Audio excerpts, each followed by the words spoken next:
Hello everyone. Welcome to session number 2 of the Iowa High School Athletic Association and the Iowa Girls High School Athletic Union 2025-26 Basketball Officiating Training Series. My name is Dave Rittman, Director of Training and Development with the DMOA. The DMOA, along with our partner, the International Association of Approved Basketball Officials, welcome the opportunity to produce this series of training videos during the 2025-26 season. Today's topic focuses on faking being fouled. We hope this instruction helps clarify some of the confusion surrounding this topic and provides you more confidence in calling this infraction when it occurs during your games this season. Now let's get started. Again, our focus today on faking being fouled will begin with building a foundation that hopes to define faking being fouled, or commonly referred to as flopping. We'll attempt to simplify the rule for everyone, teaching you the basics based on National Federation of High School Rules and Interpretations. So when does faking occur? Flopping's occurring in many aspects of our game, and the Federation has identified 3 specific areas we want to focus on.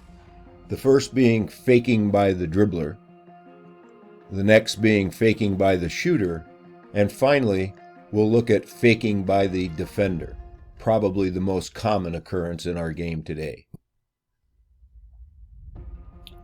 Our goal today will be to identify when we rule faking being fouled as either a team warning for a first occurrence or a team technical for any subsequent occurrence.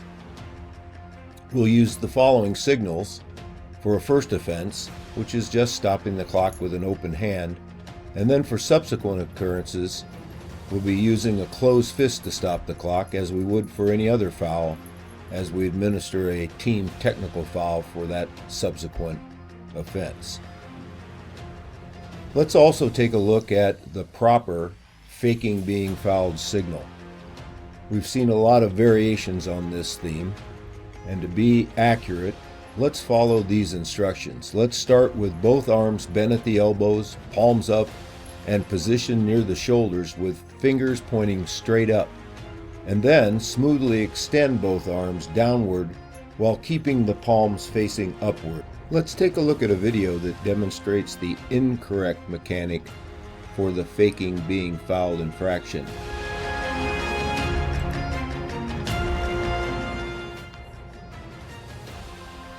Many of us have used this get up signal as an indication to the defender and everyone in the gym that we're not going to be fooled into calling a foul on the offensive player as the defender would like us to.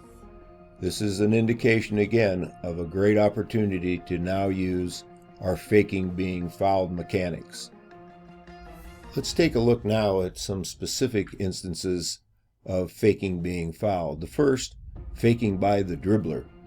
When the ball handler uses the tactic that we've all seen as a head bob, the team that's faking is on offense and has control of the ball, and when this infraction occurs, we as officials should sound our whistles immediately, stopping the clock appropriately and then displaying the faking signal.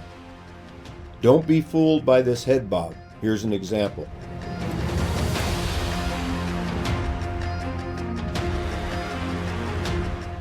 This is a perfect illustration of one of the categories listed by the National Federation of High Schools as faking being fouled using the head bob. Let's not be fooled by this action and rule on it, as we've indicated, by immediately stopping the clock and giving the faking being fouled signal. Now that we've seen it, what do we do with it? Let's look at the proper mechanic sequence for ruling on this faking being fouled by the dribbler for his first infraction. If a ball handler fakes being fouled, as we've just seen in the video using that head bob tactic, and it's the team's first faking being fouled infraction, the signal sequence is as follows. Sound the whistle immediately. Second, while sounding the whistle, simultaneously stop the clock using an open hand, and then display the faking being fouled signal. Since this infraction occurs while the offending team is in control of the ball, play will be resumed at the point of interruption with a designated spot throw-in for the offending team from the applicable throw-in spot.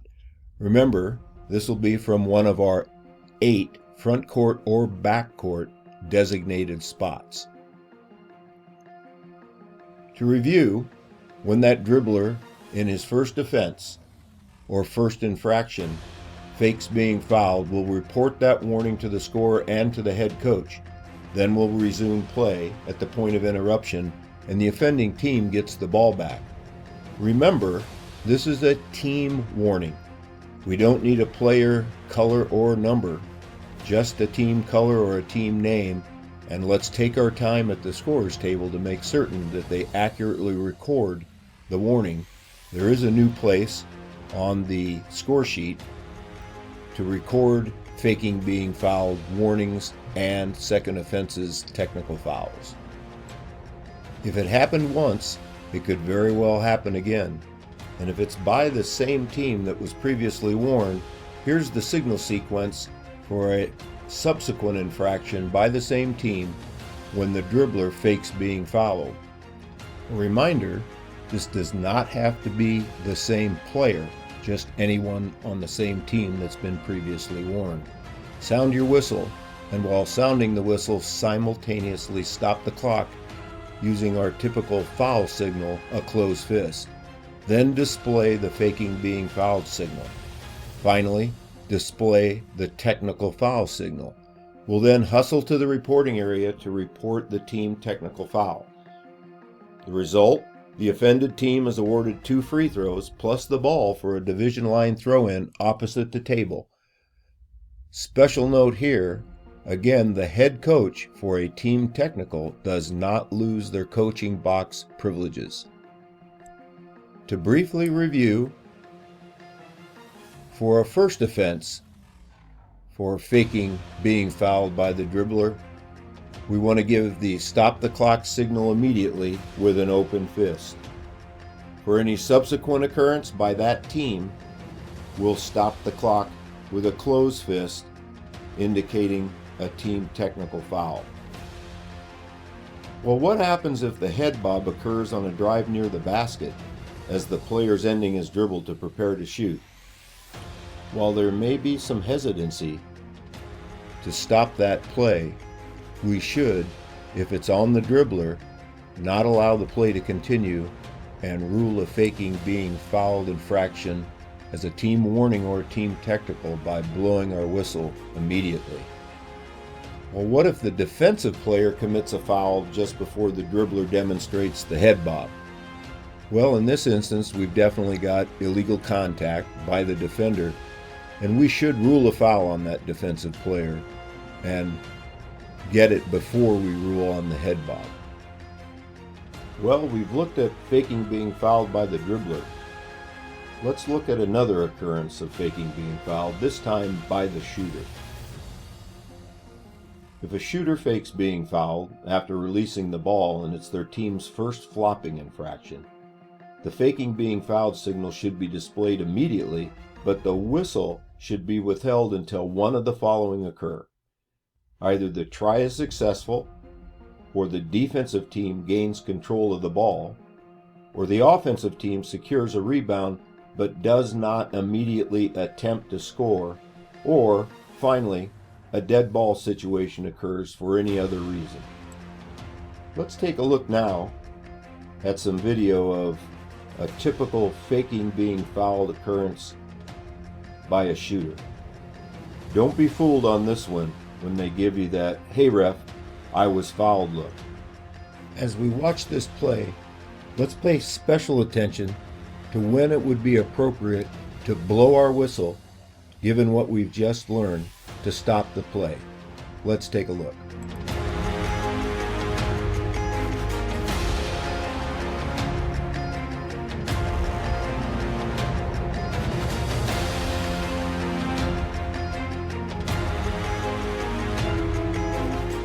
As As indicated in the video, the calling official properly waits until the defense secures the rebound and then appropriately signals to kill the clock with an open hand and report this first occurrence warning for flopping on the green team.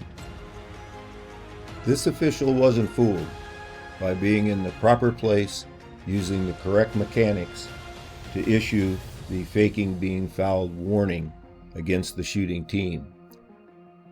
So, let's review once again the proper signals for both first offense warnings and subsequent offenses for team technicals for faking being fouled by the shooter.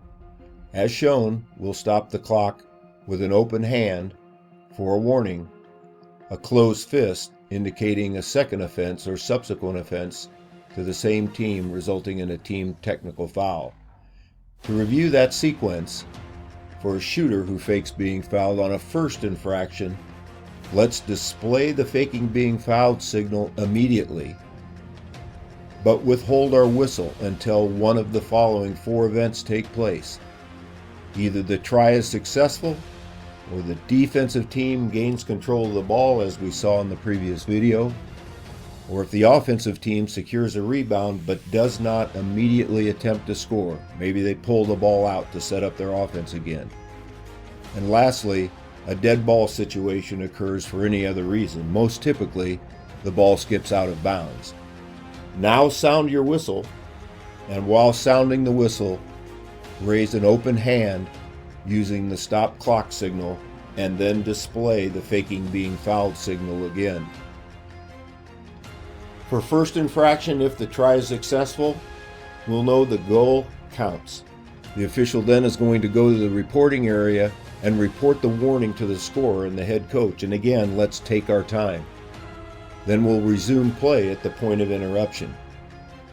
If it's a first infraction and the defensive team gains control of the ball, that's when we'll kill the play. We'll go to the reporting area, report the warning to the scorer and the head coach, and then once again resume play at the point of interruption. Our third stoppage opportunity occurs when the offensive team secures a rebound but does not immediately attempt to score. Once again, blow your whistle, stop play with an open hand, go to the reporting area, report the warning to the scorer and to the head coach of the offending team, and then we'll resume play once again at the point of interruption.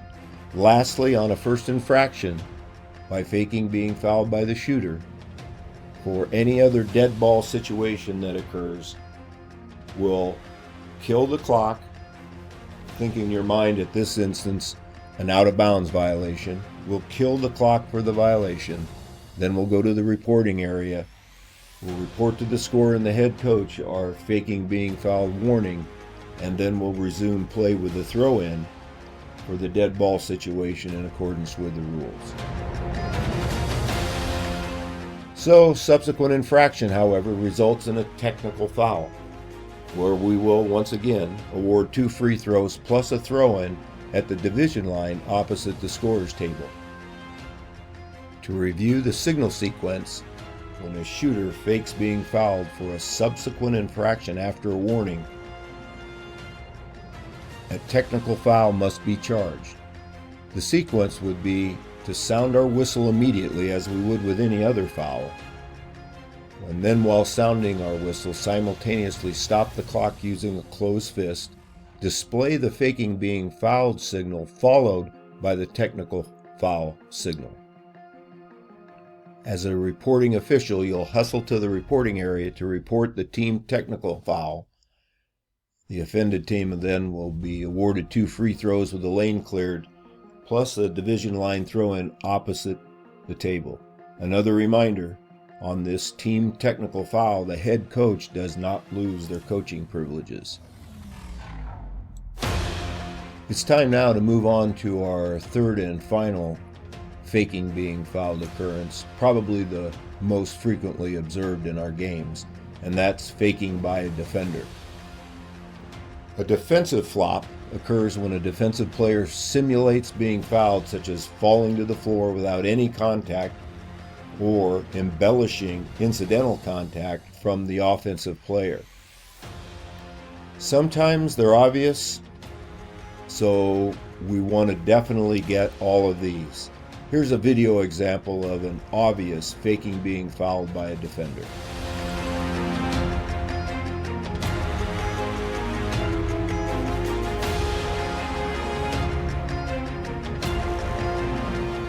In this instance, it appears our official ruling on this play got fooled. How would you make this call?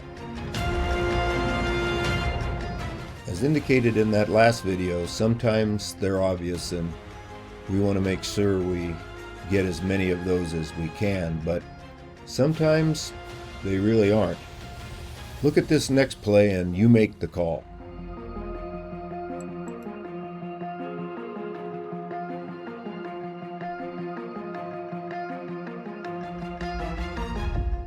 Did the official get fooled? Let's watch again.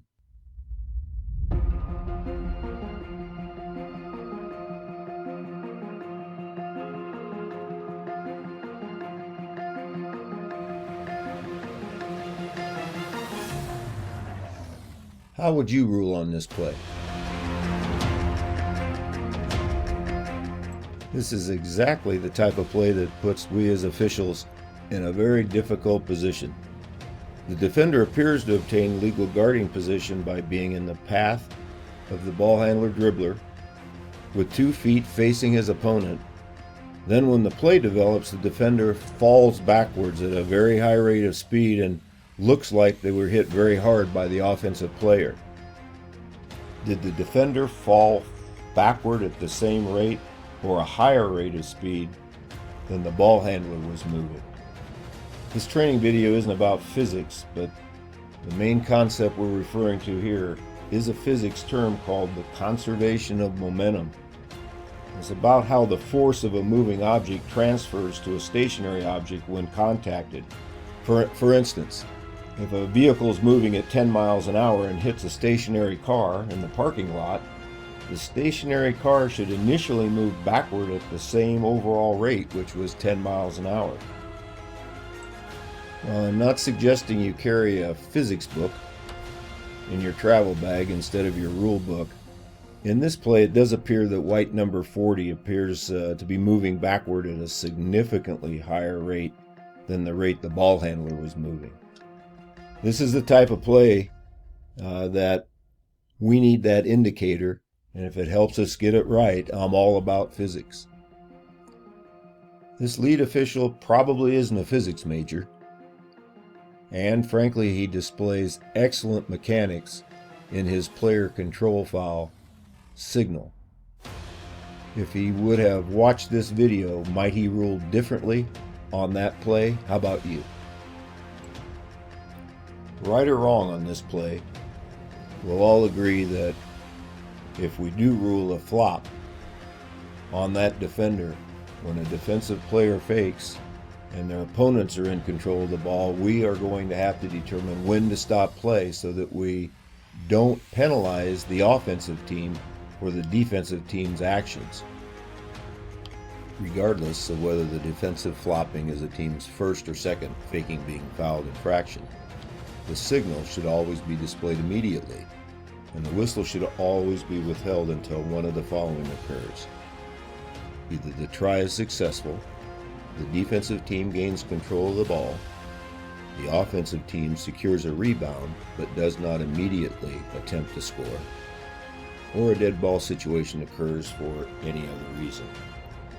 Let's look at the signals sequence for that play, and then we'll examine each of those 4 instances when we should wait and then kill the play.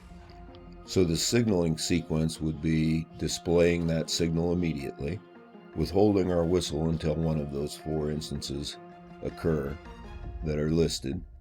We're going to sound the whistle then, and while sounding, stop play with an open hand, and then display the faking being fouled signal again.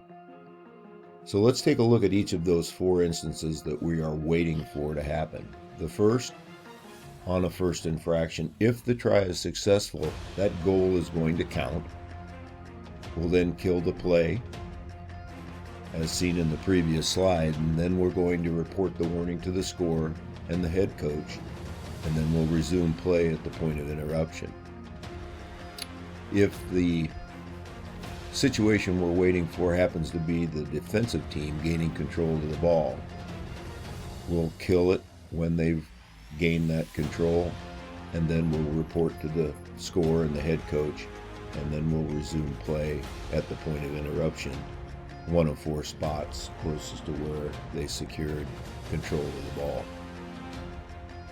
The third situation on a first infraction where we'll kill it or wait to kill it is when the offensive team secures a rebound but does not immediately attempt to score. We'll kill it when they pull the ball out, and then the official warning will be given to the scorer and the head coach, and we'll resume play, giving the ball back to the offense at one of 4 spots closest to where the ball was when we killed the play. And finally, if a dead ball situation occurs for any other reason, typically a timeout or a out-of-bounds violation, the official reports the warning to the scorer after killing the play and the head coach, and will resume play with the officials adjudicating that dead ball situation, probably a throw-in in accordance with the rules. So for each subsequent infraction, now that we've reviewed in depth what happens on the first infraction or occurrence of a faking being fouled situation by the defender, we're going to withhold the whistle as we do with the first offense until the offensive team scores, which could include obviously repeated tries, putbacks, offensive rebounds, putbacks, or until the offending team gains control of the ball. The faking being fouled signal should be displayed as soon as the infraction occurs, even before the whistle, even for the second infraction. And then when play is stopped, the official sounds the whistle and displays the faking being fouled signal once again. Keep in mind again that a second infraction to either team for a faking being fouled infraction for any reason results in a technical foul. As a team technical, not reported on a player, and the opponents are awarded 2 free throws plus the ball for a throw-in at the division line opposite the scorer's table. On a subsequent infraction or a second infraction by the same team, the sequence would be displaying the signal right away or immediately. We're going to withhold the whistle until one of these 4 situations occur.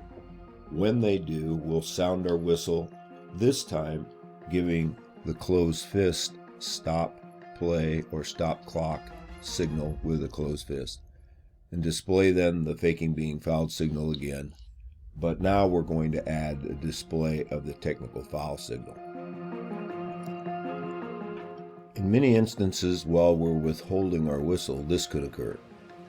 So what happens, it's possible, while an official is withholding the whistle following that faking being fouled infraction by a shooter or a defensive player, and a foul occurs, causing the play to stop.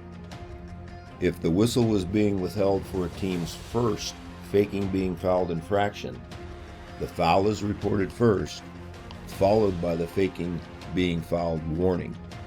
If the whistle was being withheld for a team's second or subsequent faking being fouled infraction, the foul that occurred to stop play is reported first, followed by the team technical for faking being fouled. An important distinction: the faking being fouled penalty is always administered last. Plays can get complicated, and we're going to see in this next video clip how we should administer situations that are a little more confusing than what we've seen to this point in the training video. In this video clip, we'll see a situation where we run into a layered play. We've got a faking being fouled situation, and then an ensuing foul that we've waited for, to stop the clock. How would we administer a situation like this?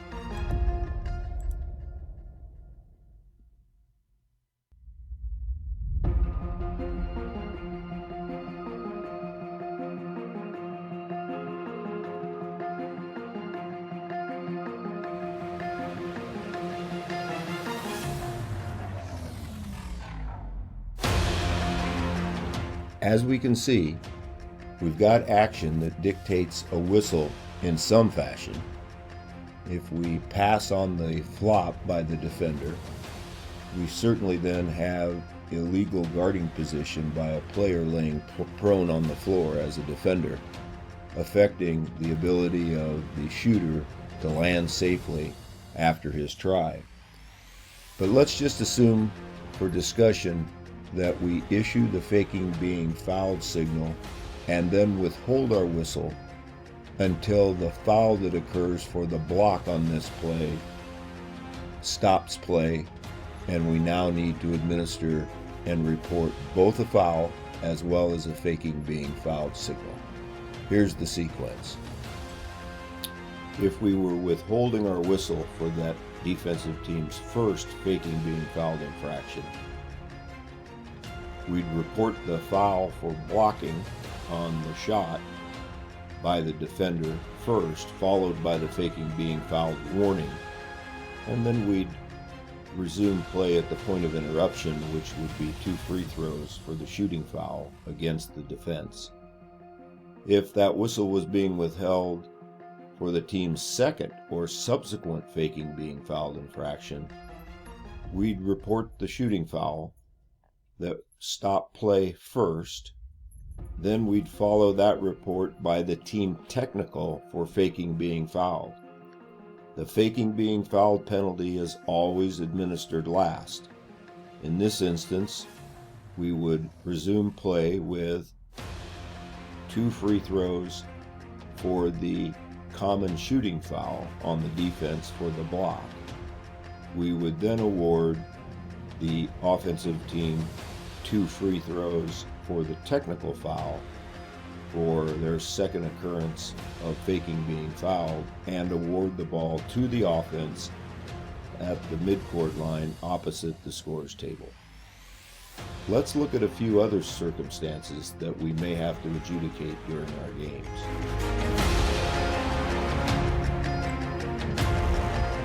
In our first place situation, Team B has received a warning for faking being fouled in the first quarter. In the fourth quarter, defender B1 fakes being fouled on A1's successful try. A4 secures the rebound and then is fouled in the act of shooting by B4. How would we administer this situation?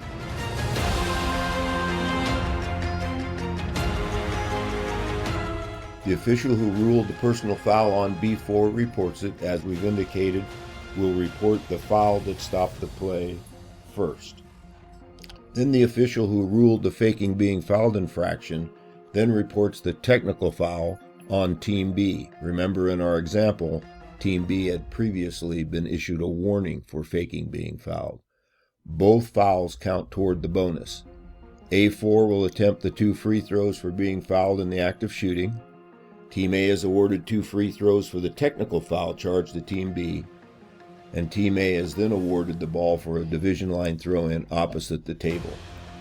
And note that the lane spaces will be cleared for all free throws attempted, because we are going to resume play following the technical foul free throws with a throw-in to Team A at the division line opposite the table. Let's look at another situation. In this situation, Team B received a warning for faking being fouled in the first quarter. This will be similar to the situation in our first example. Then in the fourth quarter, defender B1 fakes being fouled on A1's unsuccessful try. A4 rebounds A1's unsuccessful try and then commits a player control foul. How will we adjudicate this situation?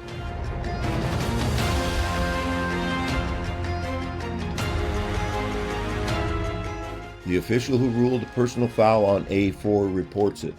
This would be the player control foul. The official who ruled the faking being fouled infraction then reports the technical foul on Team B, and both fouls count toward the team bonus. Team A is awarded 2 free throws for the technical foul charged to Team B. We obviously won't shoot free throws on a player control foul. And then we'll award the ball to Team A for a division line throw-in opposite the table. Now let's look at one final play situation before we end this video training session. In our final play situation, Team B received a warning for faking being fouled in the first quarter. In the fourth quarter, defender B1 fakes being fouled on A1's unsuccessful try. A4 commits a foul while the ball is bouncing on the rim, so there is no team control. This would be a situation where an offensive player shoves a defensive player perhaps to grab an offensive rebound. How will we adjudicate this play?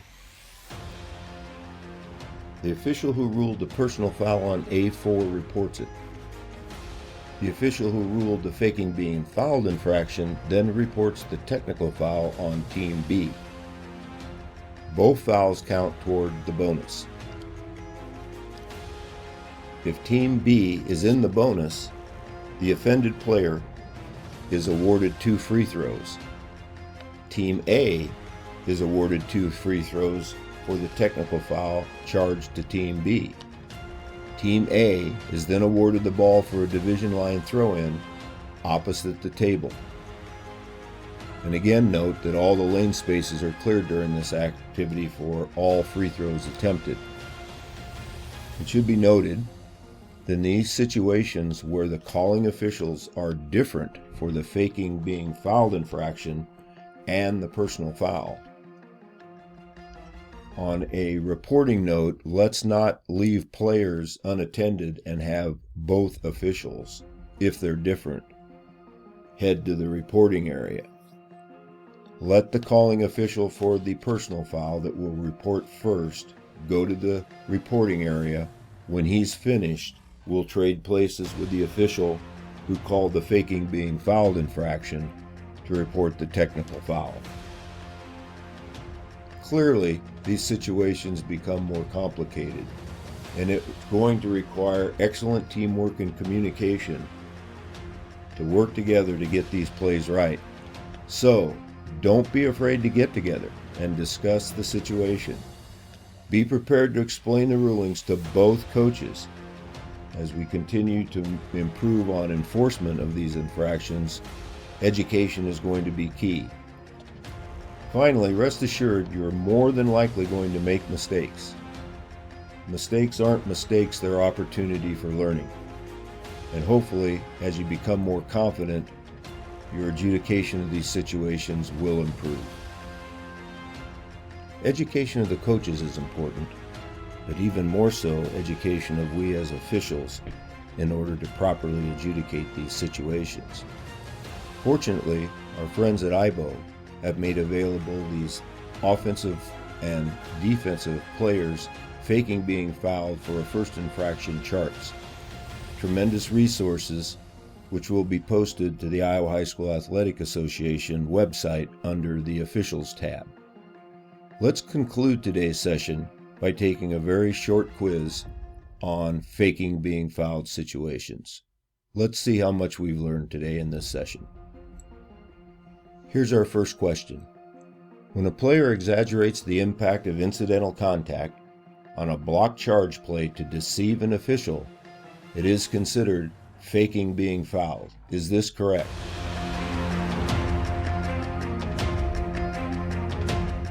Yes. Here's our second question. On a team's first faking being fouled infraction, a team technical foul is charged. Is this correct? No. It's only a warning for the first infraction. Here's our third question. If an official is going to withhold the whistle after a faking being fouled infraction, They should also withhold the faking being fouled signal until it's time to stop play. Is this correct? No. We want to issue the faking being fouled signal immediately, not wait. Here's our fourth question. If a shooter fakes being fouled after releasing the ball on a try, and it is the team's first infraction, the official should withhold the whistle until the ball goes through the basket before sounding the whistle and assessing the appropriate penalty. Is this correct? Yes, that's the proper procedure. And our last question. If a defensive player fakes being fouled, the official should sound the whistle immediately and display the faking being fouled signal. Is this correct? No, this is a situation where we want to display the signal first, but withhold our whistle. Thank you for participating in our second training session of the 2025-26 Basketball Officiating Training Series. Special thanks again to both the Iowa High School Athletic Association and the Iowa Girls High School Athletic Union for support of this endeavor. Thanks also to our important resource partner, the International Association of Approved Basketball Officials. Thank you again. Happy holidays. We'll be back after the holidays with our third session of this series.